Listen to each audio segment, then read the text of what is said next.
And we're live. Let's get Instagram rolling. I'm on Instagram. Hello, YouTube friends. Welcome to Monday Night Chat. How are you, my dear Sherry? I'm doing good. How about you?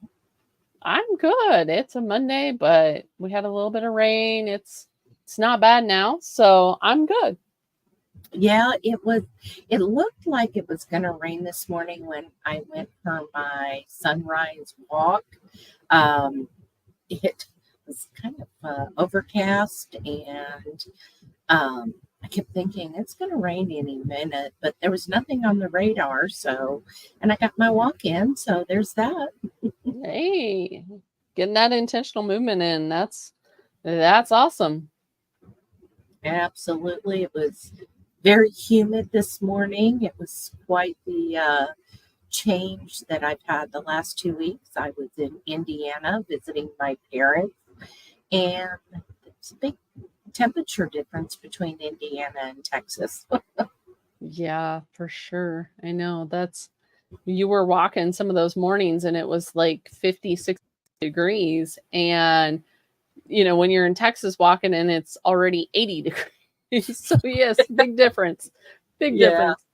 Yeah, it's so funny. Well, I want to welcome everyone to YouTube, to our Facebooks, to our Instagrams, to Rumble, Twitch, uh, and on the podcast, the iHeartRadio, Apple, and Spotify. I think that was it, wasn't it? Good job. You got them. Yes. And that's without a cheat sheet. Like I've threatened to write it and put a sticky on my computer here, but nope. I'm committing it to memory.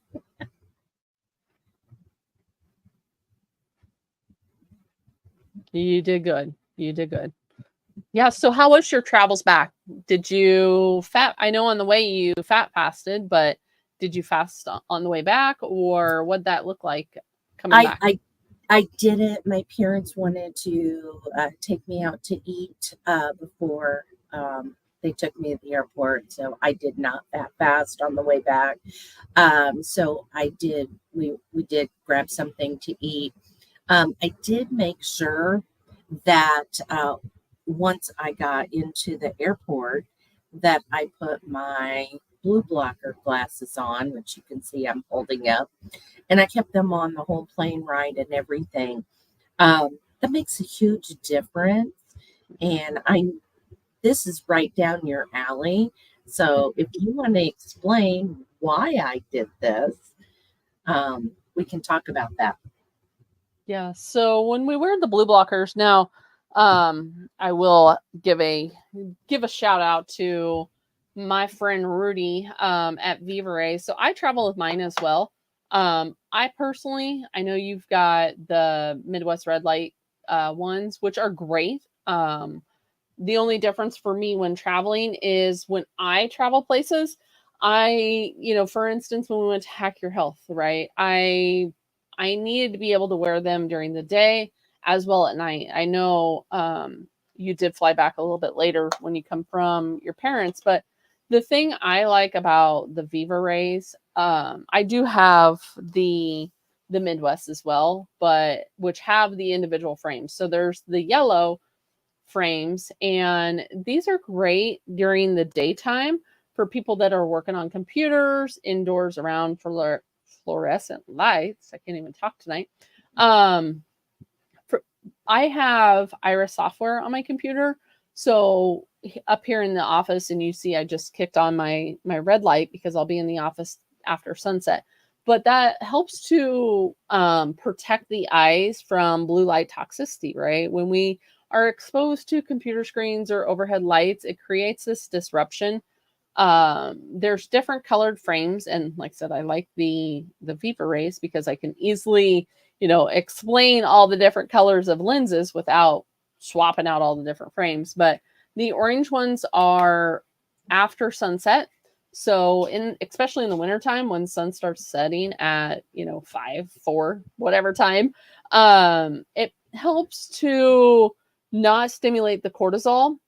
and help you wind down in the evening. When we have a secondary cortisol response in the evening time, it suppresses the production of melatonin at night, so you aren't going to sleep. So wearing these after sunset, and then also the red blue blockers come in handy about a half hour to an hour before bed, because that filters the light even more. So as we're filtering that light down, right, into the different filters, it helps to protect the circadian rhythm, our hormones, our sleep, our insulin resistant, leptin resistant, all depend on proper hormones and circadian rhythm, as well as our digestion. There's so many factors that come into circadian rhythm, and when we are respecting that, I speak with a lot of clients in one-on-one coaching clients in regards of dysregulated blood sugar,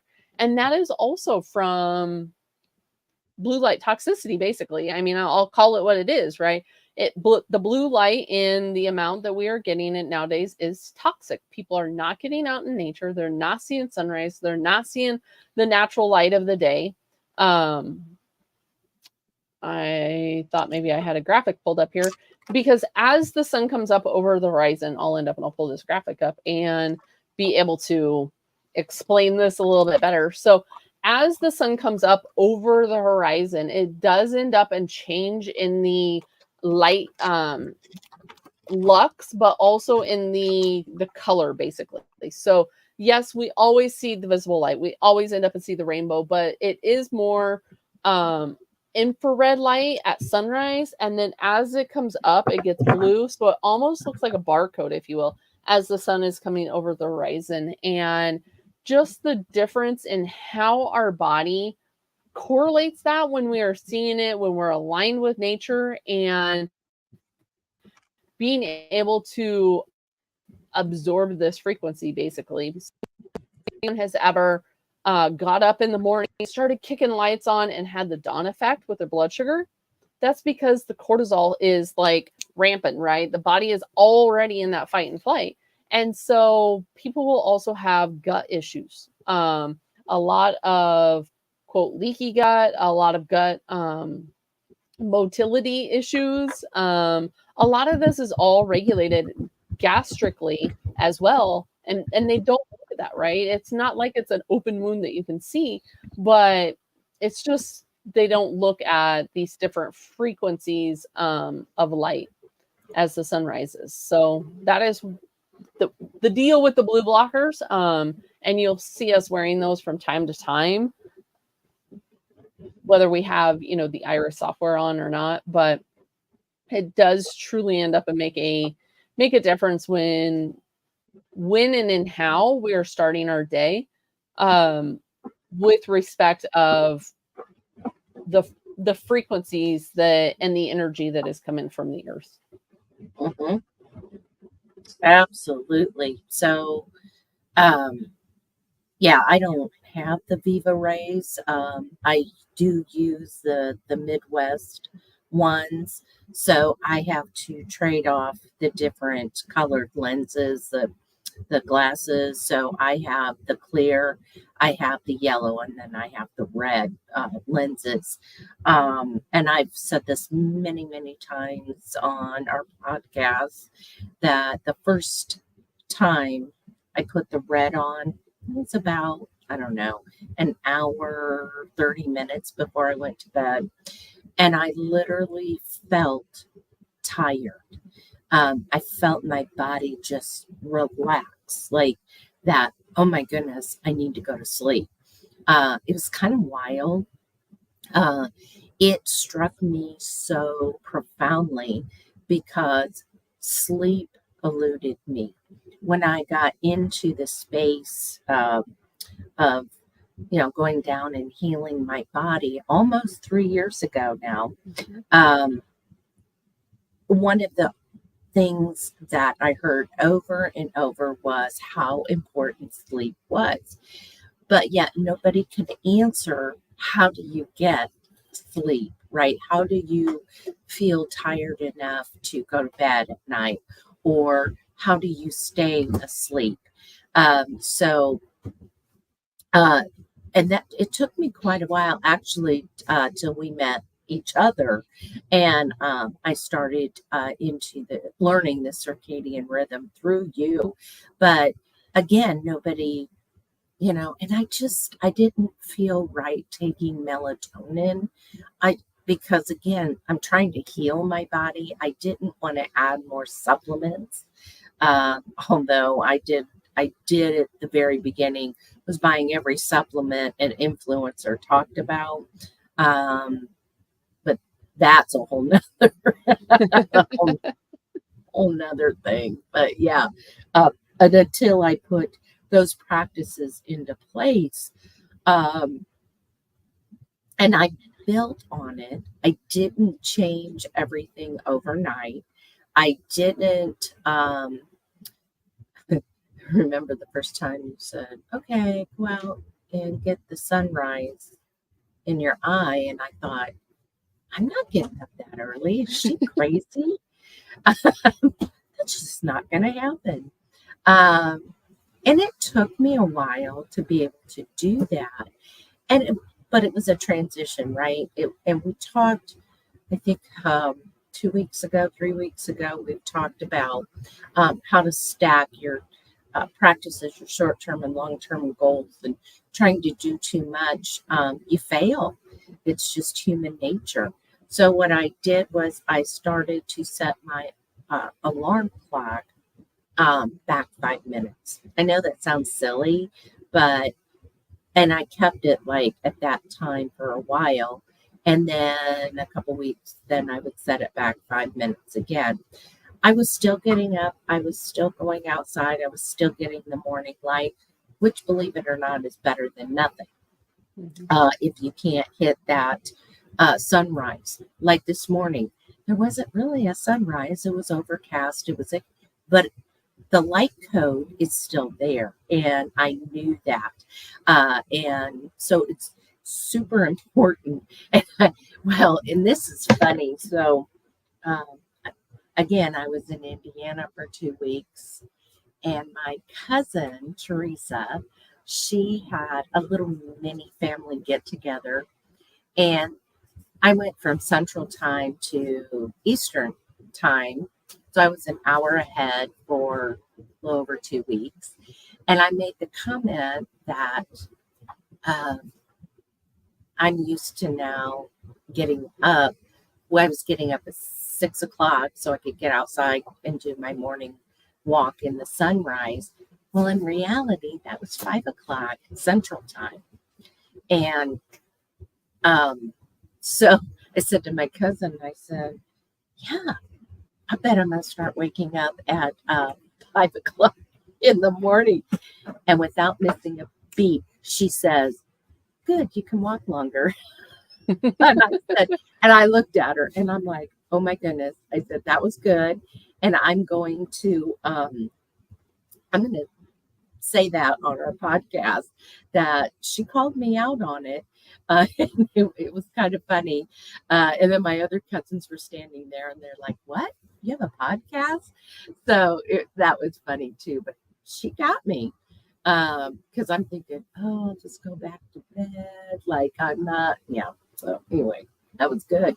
Good job, my cousin Teresa. Which sometimes we end up when we need the flag thrown, right? And called out on our stuff because again, in the BNC community, that's one of the things we just did and spoke about a few weeks ago too, was the reboot and reset, and being able to, sometimes we got to be, accountable, right? um and yeah, I mean, getting up, walking, I know your transition, whether you go east west, west to east, some people will say going, certain way is easier on them.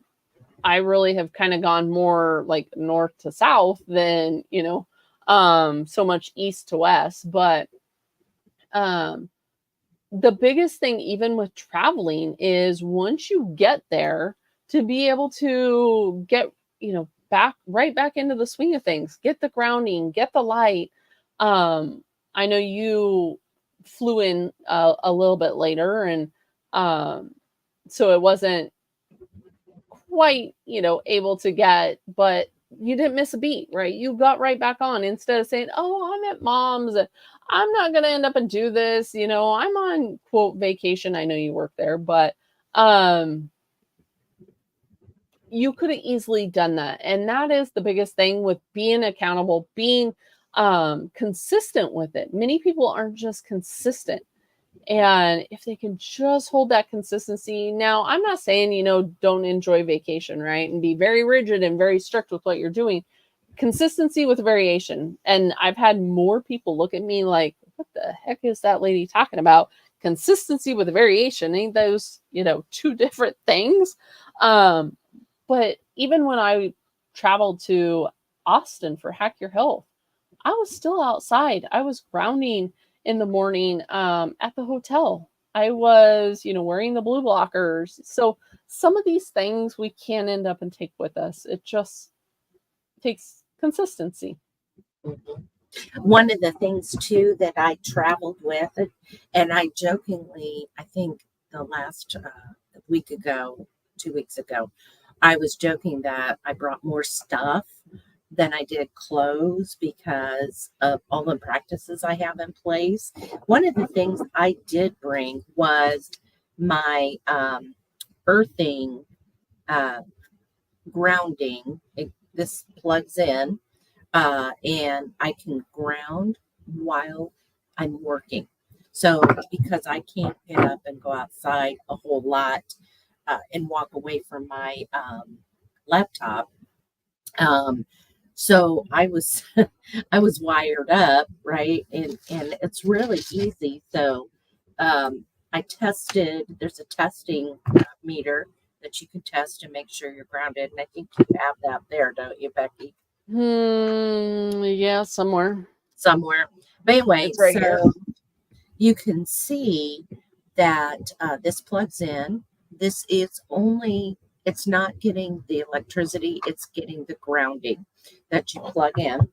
And this is, and I ordered this off of earthing.com, but I literally sat there with this on my um, ankle, around my ankle, and you just attach it like that and had it plugged in.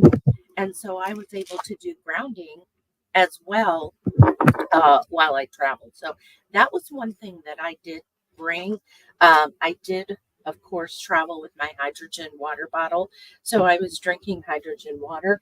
I went to so I solarize water as well.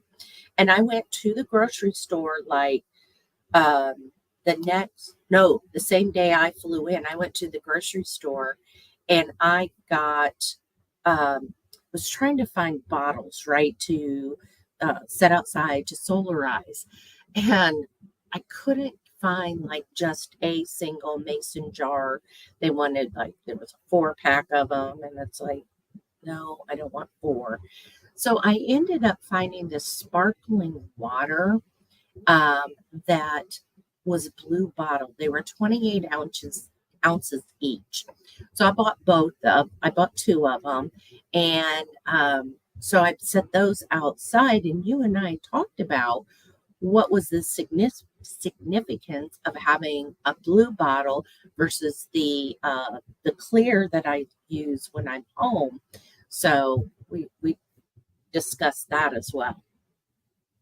Yeah, so there are benefits in colored filtered water, but there is also benefits for just the average person in setting that clear bottle outside, right? The sunlight has that full ray. So kind of going back to, what we were talking about with circadian rhythm and having all of that visible light, it is the rainbow. We do end up and see the rainbow, right? We don't just see certain colors at certain times of the day. So the light we do end up and want to get in chronological order, but also when we are solarizing water and setting it outside, it's getting that whole, if anyone ever learned it in school, right? The Roy G. Biv, it's getting that red, that orange, yellow, green, blue, indigo, and violet.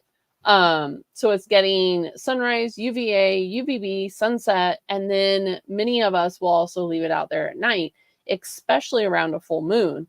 But the blue and the green specifically, to get back to your solarized colored, I have blue bottles too. I have them sitting outside. So there's various things beyond just the light, and I'll get into my bottles. But the blue is more for anti-inflammatory. It helps with thyroid imbalance. There's a lot of in ancient practices where they would do color filter light or solarized water to help with energizing the water. And when we energize the water and structure the water, or have intention with our water, we do. So I might going to my bottles real quick. So I got my bottles and they are scribed love, harmony, peace. I have also the Ho'oponopono on it, which is a practice prayer, basically. Affirmations. Many of you will hear us speaking of like affirmations and intentions and a Saramoto with water and what they've been able to do with water and frequency. But if you don't have, things that like the Analema or the Meiwu system that structure your water, you can end up and use color, intention, and just frequency. So there's a lot with the intention in our water. And I know it sounds kind of woo-woo, right? Many people will end up and hear this and be like, what? But there is a whole holistic side to our water when we are sipping the water that has been purified in the sun and structured with the sun. So for those that are kind of looking or listening to us and are thinking, what? Try it. Just set your bottle of water outside and see, how do you notice a difference? Many people also, when we structure our water, it sits differently, if you will, with the body as far as hydration. So it's not just about drinking more and flushing the minerals out of the system, right? We talk about minerals, we talk about electrolytes, we talk about all of this. But when we have proper hydration, that's why, I speak to proper hydration with minerals. Our ground is so depleted in the minerals that even, 50, 100 years ago would have had. And so we're not getting those basic minerals. I personally end up and add the Shilajit, but first, before I add the Shilajit, I'm putting the intention and I'm cleansing it, if you will, by solarizing it. So a lot of third world countries also end up and solarize it. Copper comes into play with this for thyroid health as well. But when we look at the intention, so whether you're carrying your water outside, carrying your water inside, or just being really thankful with gratitude and affirmations, like I said, the Ho'oponopono phrase, it is basically, I'm sorry, please forgive me, thank you, and I love you. So again, that gratitude aspect with the water and providing the opportunity to have that power of water. I mean, it's something that many of us take for granted, but there's a difference in drinking clean water, mineral water, and drinking municipal water. Most water has toxins, fluoride, glyphosate within it, or other chemicals and heavy metals. So being able to look at your water in a different lens, if you will, and how it is benefiting us and providing us. And many of us also notice when we're consuming proper water, that is hydrating water, you sip it throughout the day, but it's not as though we need as much of it, right? We're not having to drink as much to fill that same hydration. Absolutely. It makes a big difference. I can tell when my clients ask me, well, how do you know it's working? Real easy. Don't use it for a couple of days and then go back and use it again. You can feel a difference. It's not like a caffeine hit. but you just feel better. It's hard to describe, but test it out. I mean, prove it to yourself. That is one of my practices I've been doing for quite a long time now. Um, and I did leave my blue bottles at my parents', but now I want to get some blue bottles here as well. It was just flying with glass, and I was going to get bubble wrap, and I was going to do all that. And I just decided that way I'll have it there when I go visit. I don't have to worry about it trying to find glass jars again. So, yeah. So now you had something interesting. Uh, you have stepped on the scale and The dreaded scale. the scale. So, tell the folks about this. Yeah. So I know, right? I joke about it because oh my gosh, the dreaded scale, right? But I do end up and have it's called a bioimpedance scale. I've used it for quite a while. So it tracks things beyond just weight. It tracks the muscle mass, it tracks the body fat percentage, the fat mass. Now, is it as accurate as a DEXA scan or a bod pod or anything along those lines? Because really, I mean, is it going to be as accurate with the visceral fat, with the muscle mass, the muscle rate, all of that?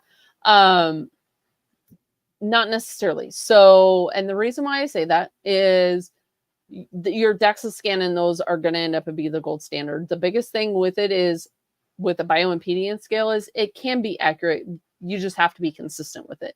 So when a person, not you, when a person is using it, don't go bouncing between scales. That's where I see a lot of people getting frustrated. But like I said, I've used my scale, and it wasn't until, recently, I mean, I've always been anywhere from keto or carnivore to paleo, right? I eat seasonally, I switch things around, I do some fat fasting. But really when I look at what the scale is showing me, and again, it's just one metric, right? We can look at pictures, measurements, all of that, but as part of the reboot and the reset, I did go back to the scale. And with that, since the end of June, 24th of June is where there was 1, 2, 3, maybe 5, 6, 7 weeks. Since then, I don't know. I don't have the calendar in front of me, so I lost track. But it doesn't seem like much, but I was down 4 pounds. But No, the biggest no. I was 4.2 pounds There we down. go. Put the 0.2 in there. I know. But the biggest thing with that is my body fat percentage went down and the muscle rate went up. I live in rural Nebraska. I don't have access like many people do to the DEX scan and all those other luxuries, right? I don't have a gym that has it or a facility that has it without traveling. So the good, better, best that we apply to any other aspect of what we are doing, right? Sure, there's good, better, best when it comes to the glasses or the grounding or any aspect. We have to break out, have this focus of, am I doing something good that is going to progress me towards my goal? Can I do something maybe better than just good? Or is this the area where I need to put the foot forward and put the best shoe on, right? And that's where I kind of look at my scale is it's just a metric for me. It's not something that, I'm relying solely on, but the other thing with that progress that I did see from the reboot was I got more intentional with the aspect of, first of all, not eliminating any macro. And I know you and I had this conversation because I've tracked. I am the macro queen, right? I've used my Fitness Pal since like 2017. So everything has always been tracked for me. There has been times where I've been able to do it a little bit more intuitively, if that makes sense, where I haven't had, I know what my meal should look like, right? I know what the composition of my meal, but I got more into the seasonal side of things, more into not eliminating and look at things like, oh, plants are bad, plants are going to kill you. I stepped away from the dietary camps. I'll say it. I stepped away from them. I wasn't classifying myself as keto, carnivore, paleo. What's some of the other ones?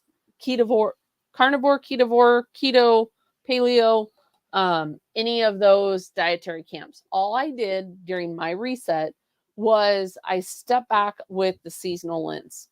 So I stepped back, did not eliminate any macro. I kept them in there. The one thing that I did do was I separated my fuel sources. So if I was going to end up and have a fat fast day, a higher fat day, I kept the carbs low or low glycemic carbs, right? I would have a salad if I was going to have carbs or asparagus or, whatever's in season as I did it. The carb side, if I was going to end up and have the carbs and have more of those starchy in season carbs, I would move the fat, not remove, but move it. So what am I talking about? I used my levers. So I have my stable, my constant, right? Consistency, but variation. My consistency was my protein. My variation was my fat and my carbs. So if the carbs come up, the fat come down a little bit, if vice versa. That was the biggest thing that I did to see that difference, but I did not end up and track. So that, like I said, was my biggest thing when reintroducing or doing this approach.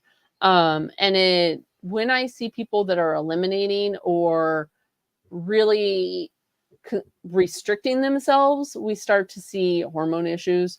We start to see the body kind of hang on to everything that it can, and it starts to create issues because it goes into survival basically. It doesn't feel safe anymore to release. It doesn't feel safe to build. It just ends up and sits sedentary basically. So Absolutely. Well, and being in Indiana, as long as I was there, I ate seasonally for what was in season there. Um, and my dad was growing tomatoes, and the whole time I'm like, please ripen, please ripen. I want homegrown, like fresh tomatoes. Um, for anyone that grows them or have eaten those, there's nothing like a tomato that somebody has grown. And it was good. I was like, yes, I finally got it. I mean, I was even taking pictures of the tomatoes on the plant and posting it on my social media. It's like, please ripen. Like, I was trying to help it along. It was funny, but yeah, I have been also adding in some more seasonal type things, nothing high, like you said, the starchy carb things. I have to be super careful because of my blood sugar, which I am wearing my CGM again. I have worn it for, oh gosh, I don't know, about 4 weeks now, I think. So I've got a good baseline. I know what's happening. For me, what I found was super interesting was the heat seems to play a big part in my numbers. And when I was in Indiana, my blood sugars actually trended lower. And I knew this from last summer because I seen in the 100+ degree heat how my blood sugars would jump like 80, 90 points if I was out in it more than 5 minutes. Um, that is not happening this year. So I know that all of the healing that I've been working on has played a big part in that. But it was still interesting that I still seen a difference in the temperature and the blood sugars. But everybody doesn't realize that that is a natural occurring thing, that if you're out sweating, exercising, heat, um, it is natural for your blood sugars to rise. What is not natural is for it to rise so extreme. But a lot of people don't know that that occurs. Yeah, it's nature's hormetic stressor, right? It's nature's sauna, if you will. So when we look at these different hormetic stressors, and sure, some can be good, some can be beneficial, but others will end up and lead to hormone issues, right? Right. Or issues, I should say. So, when they think about doing fasting, or they think about HIT, or extreme heat, cold also, when we look at these different hormetic stressors and therapy practices that you hear a lot of biohackers using, it challenges the body to adapt and get stronger. Like I said, I'm not against any of them. I have spoke about many of them. But the problem is when people, and especially women, are already overloaded with chronic stress, poor sleep, emotions, unresolved trauma. That's one of the biggest things that people don't look at. Chronic dieting, nutrient deficiencies, um, just life, right? The body doesn't know whether you're dealing with and trying to handle the stresses of life, or whether it's work, or whether you're running on a treadmill, or doing some HIT class. The body doesn't know. It just knows that you're stressed. And so we do have to look at every hormetic stressor and how delicate we have to end up and balance that, especially for women. In the fasting, I know you talked to someone the other day in regards of fasting, and they Yeah. were getting reverse benefits to it, and it can ultimately lead to and deplete the hormones, again, the adrenals that I talked about, the thyroid, uh, also your metabolism. And that's where people start to hang on to that weight and create resistant issues, right? I am at the point where I can do certain things, and we're getting you to that point. We've started adding things in. You've been able to tolerate them, but just keeping the non-negotiables, but adding in a little bit of variation and creating a solid foundation. But it is tough when many people, especially during the summer, want to be out walking, hiking, exercising, doing all of this. But for some, their body isn't sweating, and that's a normal cooling response. That's a hormone issue. But when we look at just the aspect of heat alone, heat and humidity, and people that aren't properly hydrated, that's another big issue with not sweating too, is not properly hydrated. Right, right. Yeah. Um, and that's definitely, that goes back to the hormones, right? If your hormones aren't work heck of a better word, working right, you're gonna be under stress. And that, you're right. I was talking to somebody, and she's a type 2 diabetic, and she says, well, I've been fasting, but my glucose, my blood sugars are increasing during a fast. And I told her to back off for a while because it is a stress. I found the same thing when I tried to do water fast. And this was last summer, when I was doing that. And I did this 100-hour fast. and I gained weight and my blood sugars got worse. And I was under doctor's care at that time. And even he was surprised. But it was that hormetic stressor that my body was not, if you are not metabolically sound, um, be real careful, because you see the influencers out there pushing fasting, and it's just like, be careful. They may be metabolically sound enough to do it, but you may not be. So, but again, I did a survey on social media, I don't know, a couple weeks ago, and asked how many people track their blood sugars. And I had one person say yes, and all the rest were no's. And it's like, it's Yeah. it's a need to know. It really is. Um, I don't particularly care to see my numbers all the time. Um, but that goes back to the doctor shaming that I got for so many years as a type 2 diabetic, because I never understood how to actually control, right, and reverse my diabetes. So it was always, you go to the doctor and it was like, oh, got worse, here's some more meds. And it was almost a shaming thing. And so that was a mindset shift that I've had to work on to be able to do that. Again, I'm only telling what I experience, because maybe somebody out there is like, yeah, me too.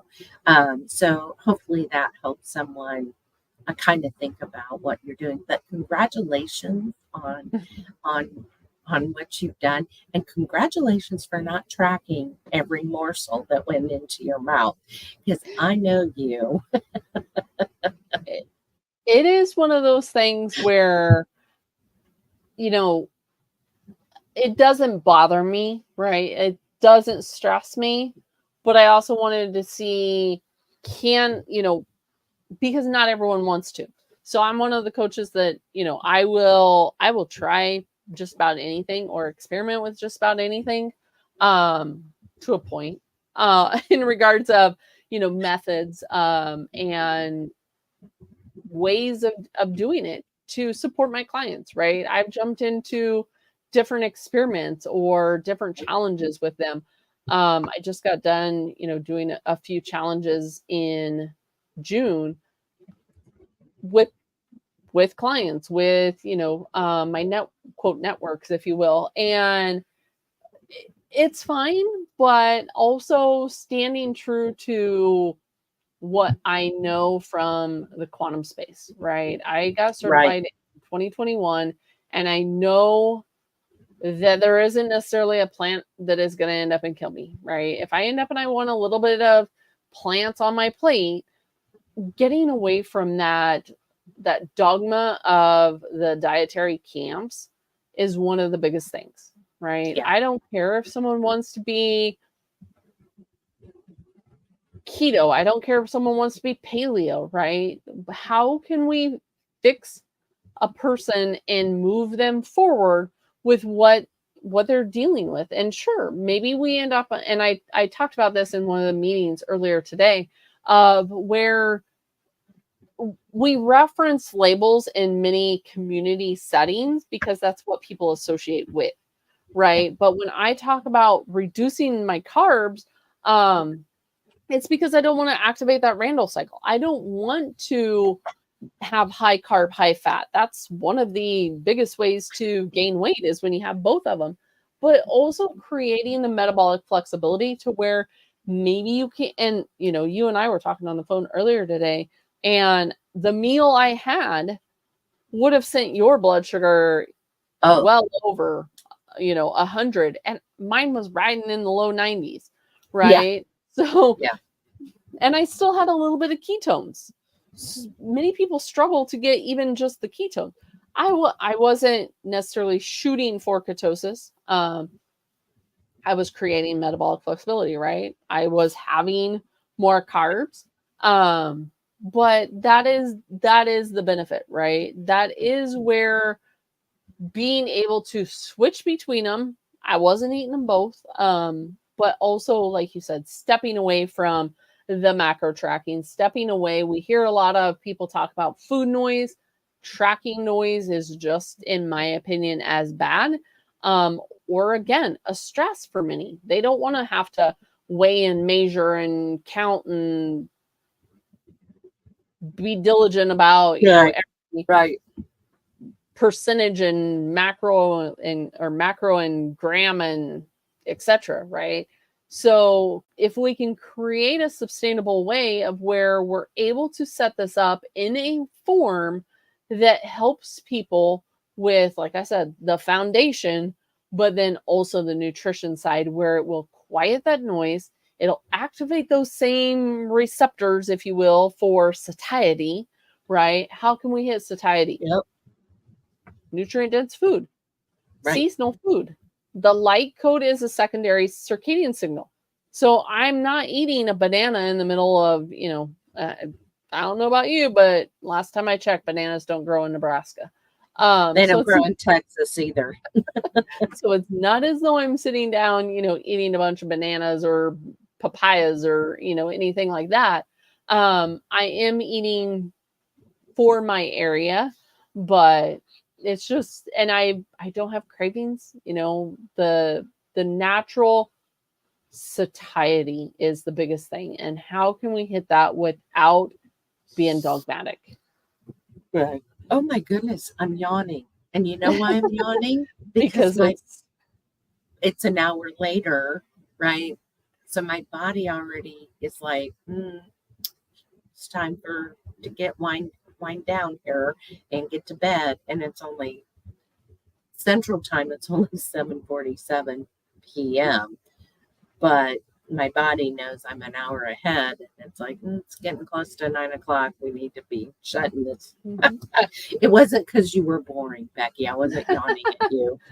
No, but it only takes a few days to end up and set to, and that's again one of the things that I talked about. Someone was traveling for 4 days to a different location and was asking about, well, can I eat the foods there? Can I, is it enough time to acclimate? Well, 4 days isn't really enough, right? You need a little bit more to be able to acclimate to that area that you're traveling. And so if someone's traveling a week, 2 weeks, 20 days roughly, I think is what you traveled. So sure, you acclimated to that area. Well, now you have to acclimate back to Texas, right? So it Yeah. is just sticking with those sunrise, the grounding, your walks, all of those consistent aspects. Like I said, the non-negotiables, if you will, right? Those things that we end up when we set up and talk about every day. Yep. Yep. Yep.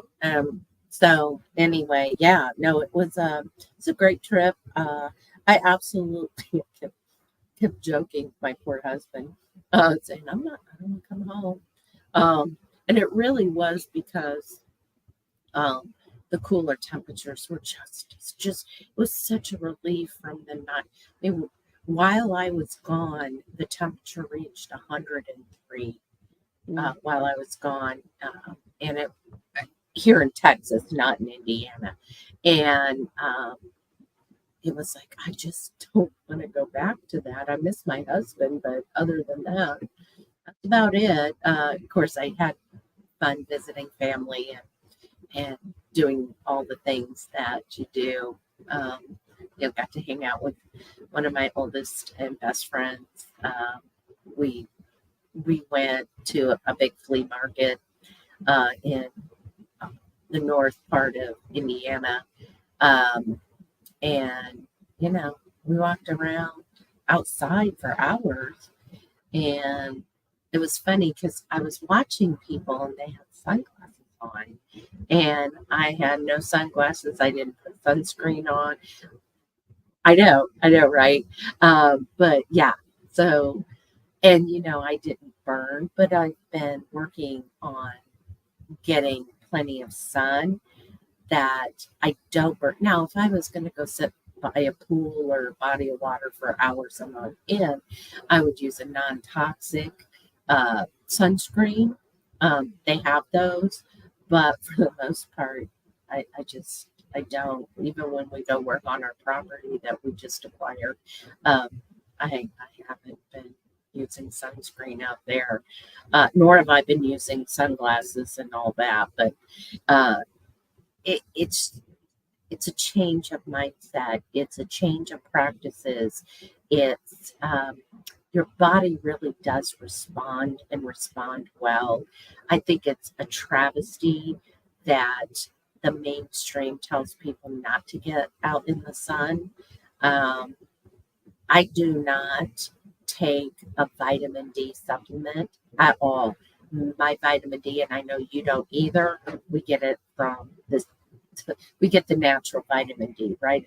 Why take a supplement when I can go outside for a little bit, and get that vitamin D? But yeah, yeah. So I'm back. I'm back. Awesome. Yeah. And no, I do not end up and recommend taking a vitamin D supplement. If you get proper circadian rhythm of, obviously, like I said, the chronological order is going to be the biggest thing because we have the receptors in our skin to help build up that solar callus, if you will. So getting proper circadian rhythm, the 4 key times of the day, but to anyone that is watching, join us in the BNC community because this is the type of things that we talk about is circadian rhythm and building this up, nutrition side of things. So if what we've spoke about tonight is of interest, feel free to join us in the BNC community. Absolutely. We talk basics to advanced all the time. I remember when I first was learning, I asked the same question over and over and over till I got it, right? Until it makes sense, till it, so no question is too basic. No question is, we love to teach this stuff. We're both living proof of it working. Because at some point, what you are consuming, your diet is not going to be enough. And that's where healing the whole body and doing the beyond the nutrition is key. And of course, community as well. We're like-minded people. And I'm not talking about political or religious like-minded. I'm talking about we're all there trying to heal. We support ourselves, each other. And it's just a great thing for community, especially if you don't have anyone in your household that, is trying to do what you're doing. It's very hard. I had that for a very long time with my husband. We would make burgers and he had the bun, or I had to make 2 meals.